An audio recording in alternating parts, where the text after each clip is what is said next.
అందరికీ నమస్కారం. నేను Swaroopa Potlapalli. Welcome to I dream. Sandhya theatre ఘటన దేశవ్యాప్తంగా కలకలం రేపింది.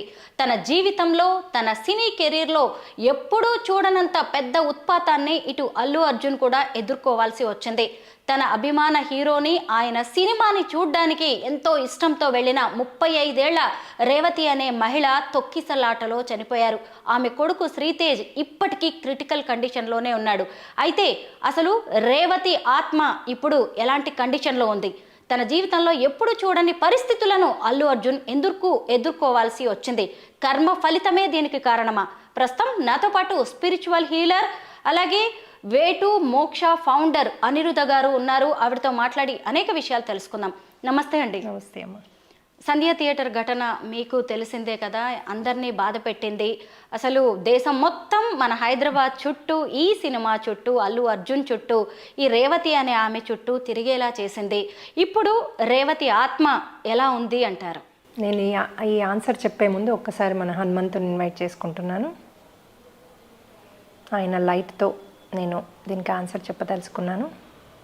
ఏ హనుమ, నీ ఊర్జా ద్వారా దీనికి ఆన్సర్ తెలియజేయవలసిందిగా అడుగుతున్నాను. అలాగే ఇది విన్న వాళ్ళందరికీ కూడా జ్ఞానంతో పాటు దాన్ని వాళ్ళ లైఫ్లో యూజ్ చేసుకునేలాగా గుర్తుంచుకుని అందరికీ ఈ లైట్ని పంపించమని, నీ యొక్క శక్తిని పంపించమని ఈ క్షణమే నేను కోరుకుంటున్నాను. నేను జనరల్లీ హనుమని ఛానల్ చేసుకుంటాను. సో ఆయన్నే చెప్పమంట లాట్ ఆఫ్ ఆన్సర్స్. ఎందుకంటే మానవులుగా మనం చూసేది ఒక ఎత్తు ఉంటుంది, ఆయన చెప్పగలిగేది ఒక ఎత్తు ఉంటుంది. సో మనం వాళ్ళని, అంటే మనం ధర్మంలో ఉంటే వాళ్ళ ఊర్జా వచ్చి చెప్తాను నేను అని నాకు ఒకసారి డ్రీమ్లో చెప్పినప్పటి నుంచి నేను అదే పని చేస్తున్నాను అనమాట. ఇట్లా కొంచెం కాంట్రవర్సల్ ఉన్నా వాళ్ళనే చెప్పమంటాను. సో ఇప్పుడు ఎప్పుడైతే ఒక ఆత్మ బయటకు వస్తుందో సడన్గా, అంటే అది వాళ్ళకి తెలియదు కదా. ఇప్పుడు రోగం వచ్చి నెల రోజులు మంచంలో ఉండి వాళ్ళు చనిపోతే ఒకలాగుంటుంది స్టేటస్. వాళ్ళకి ఆల్రెడీ తెలుసు చనిపోతున్నా అని, అన్నీ క్లియర్ చేసుకొని వస్తారు. ఇది చిన్న పిల్లలు ఉన్నారు వాళ్ళకి ఇద్దరు. ఒక అబ్బాయి హాస్పిటల్లో ఉన్నాడు, రవితేజ అన్నారు కదా, ఆ అబ్బాయి హాస్పిటల్లో ఉన్నాడు. ఈవిడ తెలియకుండా ఆత్మ బయటకు వచ్చింది. ఆవిడకి తెలియని కూడా తెలీదు నేను అవుట్ ఆఫ్ ద బాడీ ఉన్నా అని. అంటే నేను మళ్ళీ బ్యాక్ బాడీలోకి వెళ్ళలేనని కూడా తెలియదు ఆవిడకి. అంతే కదా, చావంటే తెలియదు, ఆత్మగా బయటకు వస్తే ఏంటి తెలియదు. ఇవన్నీ జ్ఞానం లేదు వాళ్ళకి. ఎవరు నేర్పిస్తున్నారు? ఉట్టి అన్నదన్న పూజలు నేర్పిస్తారు, కానీ ఎవరైనా మంత్రాలు నేర్పిస్తారు, కానీ మరణానంతర జీవితం ఎంతమందికి వచ్చు, ఎంతమందికి తెలుసు? ఈ సబ్జెక్టు ప్రతి ఒక్కరూ నేర్చుకోవాల్సిందే. నేర్చుకుంటే అది ఇంకొక పరిస్థితి ఉంటుంది మనం చనిపోయాక, మన పరిస్థితి. సో ఆవిడ ఎప్పుడైతే అలా సోల్గా బయటకు వస్తుందో, ఫస్ట్ ఆఫ్ ఆల్ ఆమెకు తెలీదు నేను చనిపోయినాను. ఎప్పుడైతే మీరు బాడీ తగలబెట్టే వరకు ఆవిడకి తెలీదు కి నేను చనిపోయానని. సో బాడీ తగలబెట్టే వరకు ఒకవేళ వేరే వాళ్ళు ఏడుస్తూ ఉంటే మన ఆత్మ కొన్ని వేల చీమలు కుట్టినంత మండుతుంది వాళ్ళలో, అంత బాధకు గురవుతారు ఏడుస్తే. అందుకని ఏడవద్దు అంటారు కదా, ఈ రీజన్ అది. ఇంకోటి, అది మళ్ళీ బ్యాక్ వెళ్ళడానికి చూసినప్పుడల్లా దానికి నొప్పి ఉంటుంది బాగా, అంటే ఇట్లా చీమలు కుట్టినట్టు ఏదో ఒక ఎక్స్పీరియన్స్ అవుతుంది నొప్పిగా. సో అది కంటిన్యూస్గా వెళ్దామని చూస్తుంది. చనిపోయినా తెలియదు ఫస్ట్ ఆఫ్ ఆల్ దానికి. ఎప్పుడైతే బాడీ బర్న్ చేశాక రియలైజ్ అవుతుంది నేను ఇంకా దానిలోకి వెళ్ళలేను, నేనేమి. అయితే సరే నేను ఆత్మగా, అంటే ఇట్లా ఉండి, ఎందుకంటే దానికి అంత మనలాగే కనబడుతుంది, బాడీ కనబడుతుంది, మన ఓన్ బాడీ మనకు కనబడుతుంది. అంటే రేవతి అనే ఆమె ఇప్పుడు ఇవన్నీ చూస్తుందంటారు, జరుగుతున్న పరిణామాలు. ఆమె బాడీ ఆమెకు కనబడుతుంది, అన్నీ చూస్తుంది, కానీ ఏమి మనకు వచ్చి చెప్తుంది, మాట్లాడుతుంది, కానీ ఆమె మాట్లాడలేదు. మనకు వినబడదు, మాట్లాడుతుంది కానీ మనకు వినబడదు. అయితే ఆమె ఏం చేస్తుంది, వాళ్ళకి ఎలాంటి ఫీలింగ్స్లో వాళ్ళు ఉంటారంటే, వాళ్ళ అబ్బాయి హాస్పిటల్లో ఉన్నాడు. సో నేను ఉండి ఏదో చెయ్యాలి అనేసి, ఇప్పుడు మామూలుగా మాస్టర్స్ వస్తారు మనకి, ఏది ఈ చనిపోయాక ఏ లోకం, మనం ఏ లోకంకి అయితే వెళ్తామో, మొత్తం 9 లోకాలు ఉంటాయి, అందులో మనం 4వ లోకమా 3వ లోకమా, ఆ మాస్టర్స్ వస్తారు తీసుకెళ్ళడానికి మనని. ఇమీడియట్గా వస్తారు వాళ్ళు. వచ్చి మనకి ఎలా, ఎక్కడికైనా ఎలా వెళ్ళాలి, ఆత్మగా ఎలా ఫ్లై అవ్వాలి ఒక ప్లేస్కి, అదంతా మనకు నేర్పిస్తారు. నేర్పించాక నువ్వు ఇక్కడ కాదు వెళ్ళిపోవాలి అంతా చెప్తారు వాళ్ళ జ్ఞానం. నువ్వు ఇక్కడ ఉంటే అది నెగిటివ్ అవుతుంది, ఉండొద్దు, నువ్వు ఇక్కడ తినలేవు, తాగలేవు, ఏం చేయలేవు, నువ్వు మాతో వచ్చేసే నీ లోకానికి నువ్వు. ఇది ఉన్న వాళ్ళ కర్మ కదా, ఈమె కర్మ కాదు. ఆ ఉన్న వాళ్ళ కర్మ, వాళ్ళు ఎలాగా అయితే వాళ్ళ కర్మానుసారం గోత్రం అవ్వాలో వాళ్ళు అవుతారు. అది వాళ్ళు ఇది లిఖించుకొని వచ్చింది. ఆవిడ ఆత్మపరంగా నేను ఈ టైంకి వెళ్ళిపోతా అని వాళ్ళకి అది ఒప్పందం ఉంది ఆ ఫ్యామిలీకి, వాళ్ళ కర్మానుసారం. ఆత్మలోకంలో హస్బెండ్ అడుగుతాడు, వాళ్ళ ఆత్మగా ఫ్రెండ్స్ ఉంటారు, నువ్వు వైఫ్కి వస్తావా, వచ్చి నాకు ఈ 2 పిల్లలు పుట్టాక నువ్వు వెళ్ళిపోవాలి అనేది ఒప్పందం ఉంటుంది అక్కడ. It has nothing to do with లౌకికంగా మనం అక్కడికి ఎందుకు వెళ్ళింది ఆవిడ అక్కడికి, ఎవరన్నా బొట్టు పెట్టి పిలిచారా, ఆ పిచ్చి ఎందుకుంది, అది ఎందుకుంది అంటే అది అయ్యేది ఉంది అక్కడ, అది న్యాచురల్గా ఆవిడకి అక్కడ వెళ్ళేది ఉంది, అక్కడ చేయాల్సి ఉంది. ఆవిడకి అంత చిన్న పిల్లని పట్టుకుని అంత రాత్రి ఎవరు వెళ్తారమ్మా, ఆ బుద్ధి ఎందుకు వచ్చింది, కర్మానుసారే బుద్ధి ఉంటుంది. ఎప్పుడైనా బుద్ధి కర్మను పుష్ చేస్తుంది, అంటే కర్మ బుద్ధిని పుష్ చేస్తుంది, వాట్ ఎవర్. సో ఆ బుద్ధి మనకు కలుగుతుంది అని ఆ టైంలో ఆ తొక్కిసలాట ప్లేస్లో ఈమె కొడుకుని పట్టుకొని చూడండి, హస్బెండ్ కొడుకు విడిపోయారు, అక్కడ ఎందుకు ఉందంటే ఆమెకు అది అయ్యేది ఉంది. సో ఆమెకు చెప్తారు వాళ్ళు, ఇది నువ్వు ఆత్మపరంగా వీళ్ళతో ఉంది వెళ్ళిపోవాలి అని వాళ్ళు అడుగుతారు. అడిగితే ఈమెకు అటాచ్మెంట్ ఉందనుకోండి, అంత చిన్న బేబీ మా హస్బెండ్ ఎట్లా కొంతమంది అసలు హస్బెండ్ని చూసుకోరు, వీళ్ళే చూసుకుంటారు, వాళ్ళు జాబులు చేస్తారు, అలసిపోయి వస్తారు, ఆయన ఎట్లా చేసుకుంటాడు వీళ్ళని పట్టుకుని, జాబ్ ఎట్లా చేస్తాడు, ఫైనాన్షియల్గా ఎట్లా, నేను ఉండేదో చేస్తా చూసుకుంటా అనేది వాళ్ళకి జ్ఞానం లేక ఫీల్ అవుతారు. సో ఎప్పుడైతే వాళ్ళు ఉందాము అని డిసైడ్ చేస్తారో 12 డేస్కి వాళ్ళు వెళ్ళిపోలేదు అనుకోండి, ఇప్పుడు ఈవిడ వెళ్ళిపోవచ్చు వెళ్ళిపోకపోవచ్చు. సడన్ డెత్లు మేము చాలామందిని ఇక్కడే ఉన్నట్టు చూస్తున్నాం. సో ఏ కర్మకాండలన్నా చేయండి, మాస్టర్స్ కూడా వచ్చి చెప్తారు, వాళ్ళకి అంతా ఎక్స్ప్లెయిన్ చేస్తారు, అయినా కూడా వాళ్ళకి ఆ పిచ్చి ఉంటే వాళ్ళ మీద అయ్యో ఎట్లా అన్నది తల్లిగా ఉంటే వాళ్ళు పోరు.